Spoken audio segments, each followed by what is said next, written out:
بسم الله الرحمن الرحيم. يا أيها المزمل قم الليل إلا قليلا نصفه أو انقص منه قليلا أو زد عليه ورتل القرآن ترتيلا إنا سنلقي عليك قولا ثقيلا إن ناشئة الليل هي أشد وطئا وأقوم قيلا إن لك في النهار سبحا طويلا واذكر اسم ربك وتبتل إليه تبتيلا رب المشرق والمغرب لا إله إلا هو فاتخذه وكيلا واصبر على ما يقولون وهجرهم هجرا جميلا وذرني والمكذبين أولي النعمة ومهلهم قليلا إن لدينا أنكالا وجحيما وطعاما ذا غصة وعذابا أليما يوم ترجف الأرض والجبال وكانت الجبال كثيبا مهيلا إنا أرسلنا إليكم رسولا شاهدا عليكم كما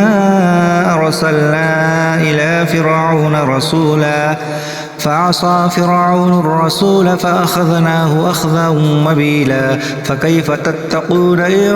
كفرتم يوما يجعل الولدان شيبا السماء منفطر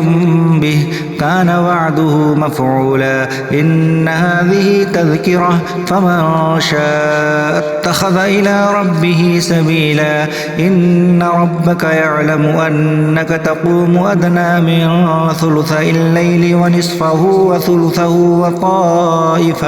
وطائفة من الذين معك والله يقدر الليل والنهار علم أن لن تحصوه فتاب عليكم فاقرؤوا ما تيسر من القرآن علم أن سيكون منكم مرضى وآخرون يضربون في الأرض يبتغون من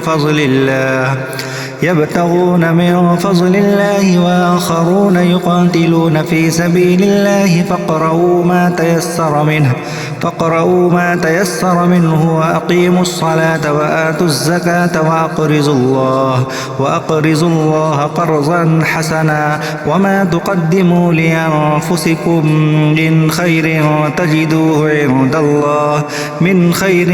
تجدوه عند الله وخيرا وأعظم أجرا واستغفروا الله إن الله غفور رحيم صدق الله العظيم.